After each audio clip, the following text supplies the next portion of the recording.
Hi there, everyone. Welcome to the ACSA Legislative host, Edgar Zazweta, ACSA's Senior Director of Policy and Governmental Relations. I'm ACSA's Senior Director of Marketing and Communications, Naj Alikhan. We thank you so much for being with us today. Edgar, how are you? I'm doing good. Thanks, Naj. Good. Hey, we're going to talk about a couple of things today. We're going to talk about what's happening at the state capitol, also school reopening plans. We've got Tom Armelino from the California Collaborative for Educational Excellence with us. Edgar, we'll hit what's happening at the capitol in just a moment. First, we have a very comments with us every single week, Stephen Crockett, who's at South Humboldt Unified School District. So, Stephen, you got to make sure that you comment today so we know that you're out there, because you're our repeat person here and we love having you. And Stephen, if you're not watching, if somebody knows Stephen, make sure he knows that we're talking about him, we're saying nice things, and that he's got to comment. I wish we had some swag, some legislative lunch break swag, a t-shirt or something. We need like mugs or something like that. Right? That's what we need to work on. T-shirts that say, I watch the ACSA Legislative Lunch Break. Maybe we can put like our faces or something on the shirt. It's an idea. It's an idea. Let's talk about what's happening at the Capitol. State budget, we're coming close to that constitutional deadline, and there's something else important that's going on there that's capturing some headlines. Yeah, I know we spend most of our time talking issues relating to COVID and reopening schools, and obviously we'll get to that. But this week there's two major pieces that I think are obviously very prominent. One, as you mentioned, the state budget. As a reminder, there's a constitutional deadline for the legislature to pass a budget by June 15th. And this is the constitutional deadline that if they don't pass a budget, the legislators don't get compensated. So there will be a budget. There will be a budget voted on before June 15th. That is, we don't make a lot of guarantees. There's a guarantee. There will be a proposal voted on. Now, the question will be whether this proposal will actually be the budget that has agreement from all parties. And when we say all parties, the legislative leadership with the governor, and we're deep into the conversations right now in terms of where the final package is going to end up, and a little bit of uncertainty if they're going to meet that deadline in terms of having full agreement, or whether the legislature, the Senate and the Assembly have come to a combined proposal. They are on the same page.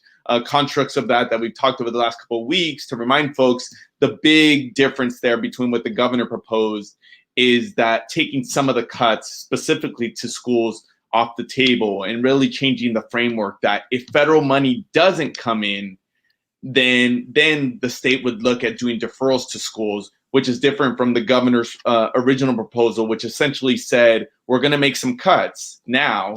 And if federal money comes in over the next couple of months, then we will restore those cuts. So it's a difference of strategy. There's a number of other issues involved there around some of the flexibilities, some of the innovations that our folks need. We'll talk about some of those here later in the show in terms of what are the tools that our folks are asking for. But that's kind of the headline this week, seeing where things end up, both on the construct of the budget, like the overall picture, will there be reductions to schools?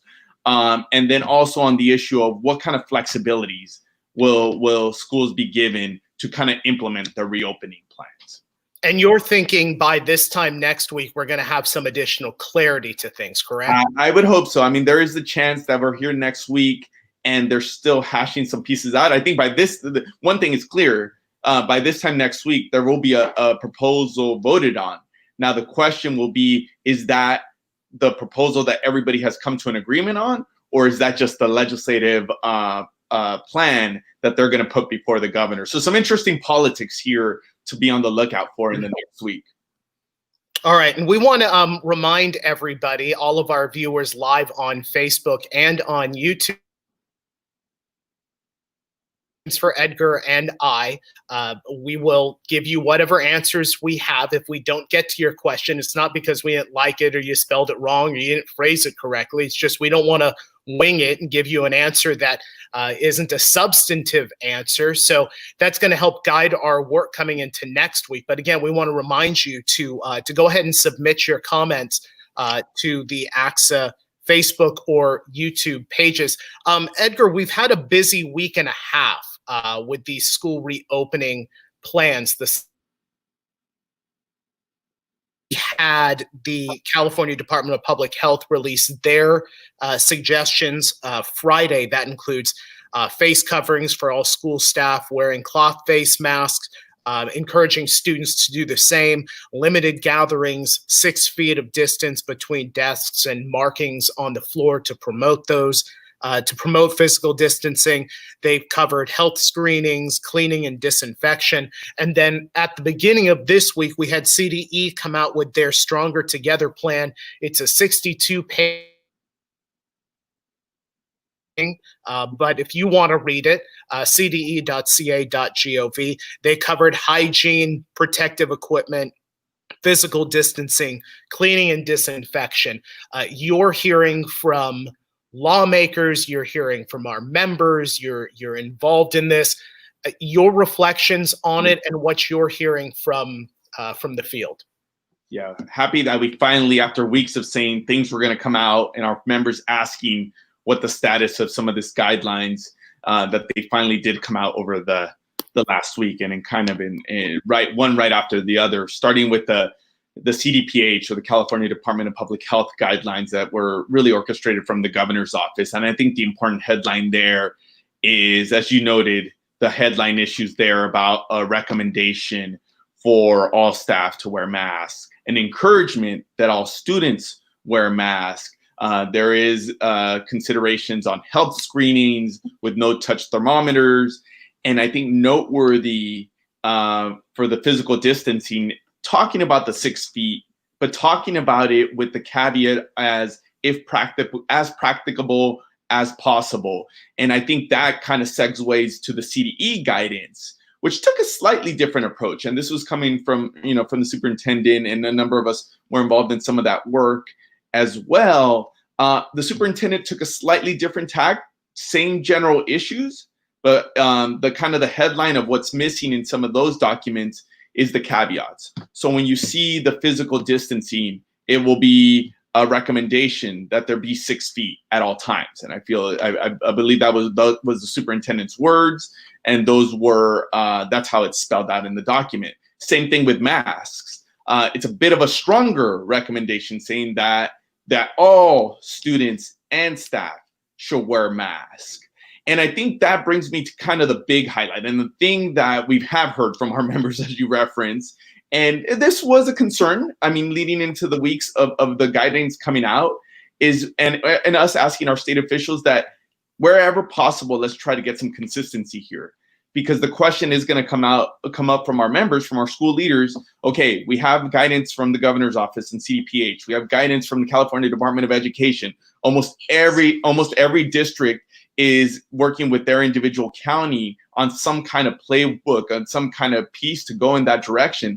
The one piece, the question that comes up around that is, who do I listen to?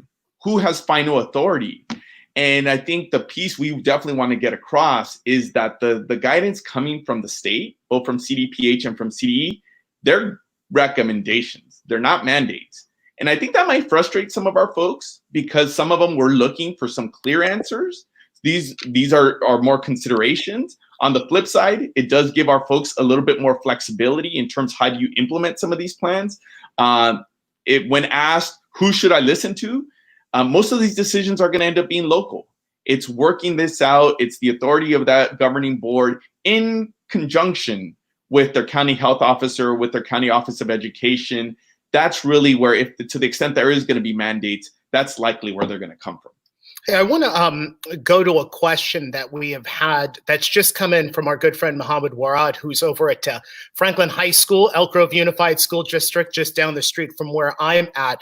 And he asked, any thoughts in regards to parents who are hesitant to send their children back to school? Edgar, we've heard that. We both have kids that are in public schools here in California. Obviously, there is some concern that's coming in from some parents because they haven't necessarily received the guidance from their school district as to what is happening. So what are you hearing? Yeah, every district is trying to consider this. I think almost every district is trying to do some form of survey to assess what kind of what are the sentiments in their community. And we will get into this a little bit as we start talking about the reopening plans, but most districts and most schools are at least considering what will school look like. And as part of that portfolio, that distance learning is likely going to be part of the equation, whether it be in a hybrid approach because of the regulations in terms of smaller class size and not grouping a lot of kids together. But then there's also the consideration both for families and in many cases maybe for their staff because of vulnerable populations. As our viewer here, Mohammed, noted, some of them may just feel uncomfortable sending their kids. So I think we will see many districts implementing plans where they still allow their families to access school, but through a continuance of distance learning or independent study. All right, lots going on, and that's why we have a guest today. Tom Armelino is the executive director of the California Collaborative for Educational Excellence. He's also a fantasy football guru. We are learning that Tom as a fantasy football guru, but he is here today to talk about the planning equity driven distance and hybrid learning, continuity of learning and rapid response resources that CCEE put out June 2nd. Tom, this is a playbook, and you can access this playbook, k12playbook.ccee/ca.org.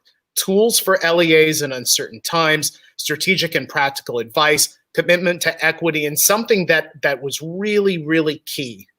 Every learner, every day. Tom, tell us a little bit about this plan, this playbook, and the impetus for it. I think the key word is playbook, right? So it's not a plan.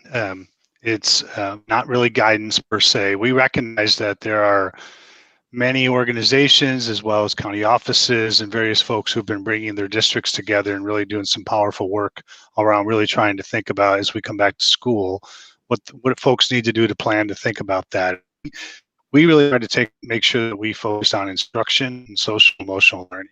Particularly, those are the areas around the work we do to support schools and districts and charter schools is really focused on curriculum and instruction and the program that's going to be able to address the needs of students academically. So we took the playbook approach too, which, like any playbook, right? The playbook will have an assortment of plays. And at the local level, you're going to have to choose which of those plays work best for you. And what we know in this new environment is there's going to be two approaches. One is distance learning, which we've all been really working on, and districts have done an incredible job over the last few months in particular to shift towards around these distance learning. And so you'll see a playbook around if distance learning is something that you're going to continue to do, and by itself, right, there'll be some specific tools and resources for you to think about and help you as you try to move that forward. Then you'll see a hybrid learning playbook, which I think, as Edgar mentioned too, I would suggest that every district should be thinking about a hybrid model on how you're going to educate students both at school as well as at home. As some parents will request that, right, and will want that as an option. For some students, we've learned over the last few months that works really well for. Other students, not so much. And so in particular, want to be able to plan for both, especially in these new environments where there'll be less students at school, right? It does create some opportunities, right, to be able to work with some smaller groups. So you'll notice on our playbook that we're trying to identify, these key questions. And what we've tried to do is really get folks to think around. There's particularly 9 areas of focus to guide their planning. Setting goals. So looking specifically, setting goals, what is it you're trying to achieve? You'll see examples of how to create schedules. There's references to some of the work that even the ACSA Works group did in regards to the different types of ways that you're able to bring students in smaller groups or having various amounts of students on the campus at a time. But in particular, you'll see examples of schedules, some things that folks have already done. We're trying to make sure that there's some curated tools. We really looked at what's out there, And we didn't want to inundate people with too many things. So you'll see for each of these various areas that we're looking at, including communicating with families, assessing student needs, supporting our social emotional learning, building capacity, supporting English learners, special ed, and some of these other support programs. In each of those areas, when you click on it, you'll see these practical, easy to understand resources and tips that folks should be thinking about. And then as they're trying to develop, for example, a schedule, they can click on there and see an example of the schedule. If they're thinking about communication, how are you going to communicate with parents? And the various different types of models that may exist, for example, even having closed schools again, you'll see sample letters. So we're trying to make it really easy and practical for folks to be able to use these as they're putting together their own reopening plans. Is what you haven't seen out there is really one example of here's a reopening plan, right? There's a lot of folks I think are addressing the various areas in there. Part of our goal is to really help folks in that area. You will also notice too that we don't address the health and safety side of that work because we recognize there are clear guidelines around that, and every district's going to have to take those guidelines and really think specifically how it is that they're going to address those guidelines within their school sites.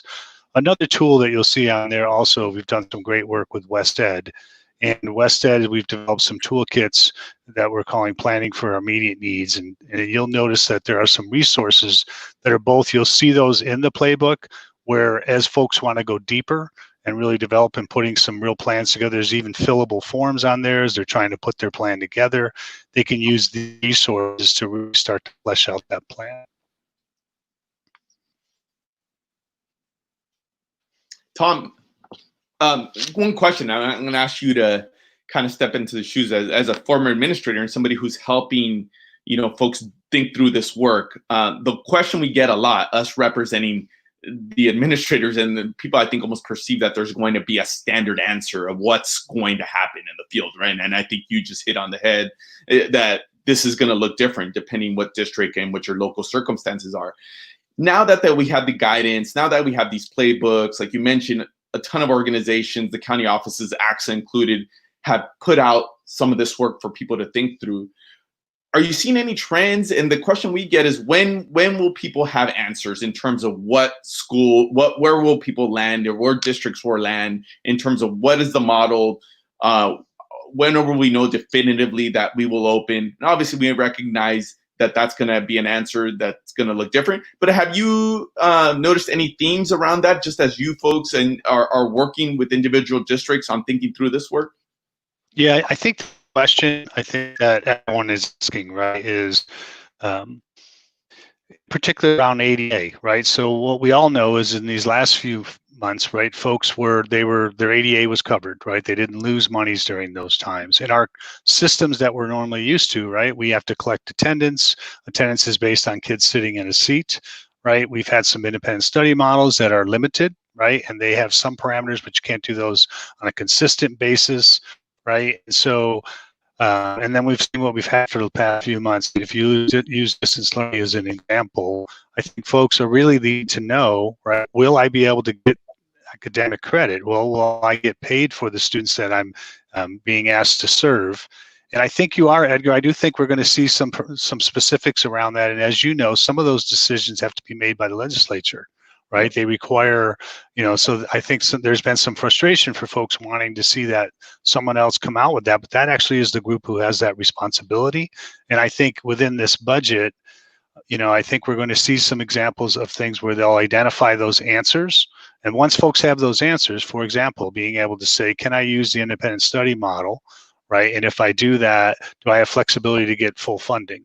If I continue to do distance learning, will I continue to do funding? And I think what we'll see is that I think we'll see some answers to that, but I also think that they'll come with some more specific criteria. For example, we didn't have any of this in the last few months. Attendance is a great example, right? I think hopefully I think folks are going to be able to see how often do you have to take attendance? How often are you required to meet face-to-face with children, right? How often are you required to communicate, with your families? Some of the things that's been kind of wide open in these last few months.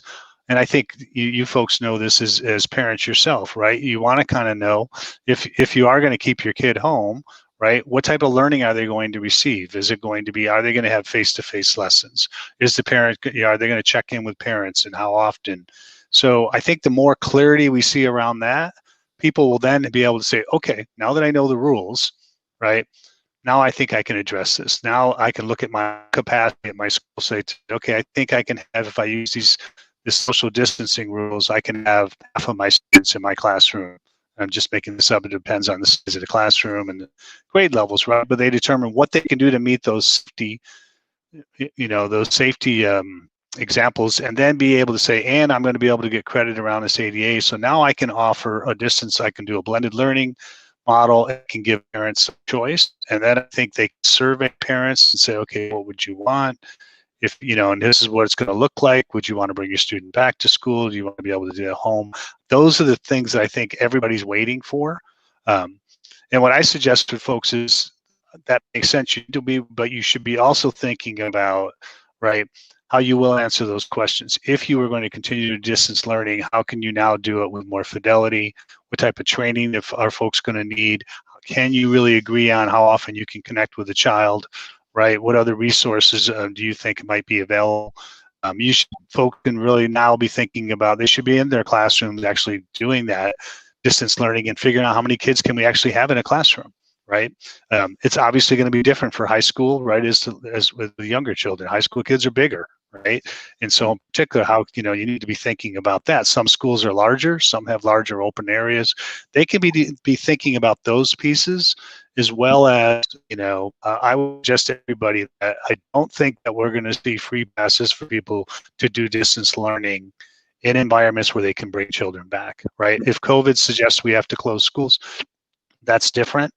But I think the goal is going to be, can we get as many students back to school as possible, right? And within these new parameters, but then also provide some other opportunities to be able to educate kids through distance learning. Tom, you mentioned a piece that we got a question from Holly Eads, a longtime ACSA member and one of our leaders there, about what's the latest on the flexibility instructional minutes, including PD. And I know that I'll just comment on that. There's a few issues that we're pushing harder on, and I think you made the case perfectly right now that our folks can't plan until they know what they're working with, right? So issues like ADA and instructional minutes are very much at the forefront of the advocacy, not just from ACSA, but a lot of our partners, both in management and labor. I think you alluded to this, and we are hearing this from some of the policymakers about some of the concerns about accountability, about that they want the system to look different than what it did this spring. So whatever flexibilities we may get, I think it's a safe bet that they will come with some more parameters. Whether it be attendance, or how do we make sure that we're touching students on a regular basis? How do we make sure that it's not all asynchronous, that there is some instruction there? And on the instructional minutes piece, I think you said it well. It's ensuring that we're not getting a free pass. So it's a delicate balance. This is one of those pieces that I think is still being debated and negotiated. I don't know if this will be resolved in this week as they get a final package. I will say that we're pushing every day and telling them that our folks really can't answer some of the questions they're getting from our parents until the state really rolls out what is the accountability going to look like, and what are these flexibilities that we've been pushing for. Yeah, I think, and I think those voices have been heard, right? And I think we saw it in some of the, the legislative hearings in particular. I think there's a real interest of trying to give schools the flexibility and recognizing the need for it. But there's also a real interest in making sure that the needs of kids are being served, and making sure that we don't create so much variation and let it be so loose that kids don't get served. And so I think we're going to get answers, right? How quickly we get those answers, I don't know, but I do know that there's an interest, of really being able to give that flexibility, but they also need assurances. And I think it's the assurance side, right, which generally will take a little bit more effort to really be able to say, sure, we could do this, but how can we need to make sure that you do this? You do this, for example, as I mentioned, how often you're going to take attendance? How often do the teachers check in with children? right? Are we doing grades or not grades, right? All those things that where we had much more flexibility this fall, or I'm sorry, this spring, as we go through next year, if this is what remember, they are adopting a budget for the year, right? I think with those parameters they're not based on these short term. They're really saying, okay, if this is how we're going to educate students, how can we assure you have a plan to make sure that these needs of students are going to be served? And again, I'll emphasize one more time, because I've had a bunch of folks say, look, we just want to do distance learning like colleges, and we're seeing some of those other folks too. And I get that. I just don't think that's a reality. I think that distance learning will be a option that folks should be thinking about, but the idea that there are students who really need to be back at school, and there's, we know too, right, some of this is tied to parents going back to work. It's clearly an economical issue as well, that I think it wouldn't be realistic to think that you wouldn't be asked to have some students back at school, but then also give you some options around distance learning. Hey, Tom, you guys have 3 webinars coming up, one June 22nd, 2 on June 23rd. Can you just mention what those are about, and then how educators can get involved in those? Yeah, so I would really suggest folks take a look. What that allows us to do is we're going to walk through the playbooks and we'll break them down into pieces, right? So as I mentioned, there's 9 components. You'll see in some of the webinars, we did our first webinar last week that I was able to participate, which was a very generalized, here's what it is. But you'll notice on here, we'll start to walk through those components and take people through each of those components and share some of the resources and some of the tools and kind of explain how folks can be able to use those. You'll notice on the June 23rd, the hybrid learning, that's that whole webinar is focused on the hybrid model. And then this whole idea of re-entering school and working with colleagues around that. So it's very specific around some of the elements within the playbooks themselves. And then also you'll see too that we will have some office hours. All of our training that we've done the last few months, we've tried to give people opportunities that once they've gone through the training, if they want to call back and get some questions answered. And then the last piece I would suggest also is we recognize that the districts are, as we know, there's a huge variety of districts. We have some very large districts in the state who have the resources and the tools to be able to put plans of their own together. And we also recognize there's some small districts and some other districts that might need some support. And so we are having conversations with some county offices and thinking about, as we get this clarity, right, that we're talking about, once we can get some of this from the budget and the legislature, right, that clarity, how can we actually bring some folks together and walk them through things like the playbook and some of the tools that we did with WestEd and other tools that folks might have to really help people put a plan together. I think the last piece I would suggest is, as we mentioned, right, with any kind of flexibility comes accountability. Right now we have an LCAP, right, that folks are going to have to put together. I think we're going to have to see, we know there's been conversations around, the LCAP in June, and there was just some particular areas that I think the superintendent is going to have to put out on how folks are going to be addressing, the various needs of students in this new environment. I think we'll see some of that have to get fleshed out. Maybe some new ideas around, many other states are putting together what they call continuity of learning plans. Encourage folks to take a look at those. There's examples out there. Miami-Dade has a really good example of that. And it's a little bit more definitive on how folks will plan to educate students with examples of how they're going to take attendance. I would encourage people to be thinking in that direction, and we'd like to be a resource to help folks as they start to move towards putting those plans together. Hey, Tom, you've got a Super Bowl pick for us so we can get it on Memorex here and make sure that when we get to February, we can come back to this video and say Tom was either right or wrong?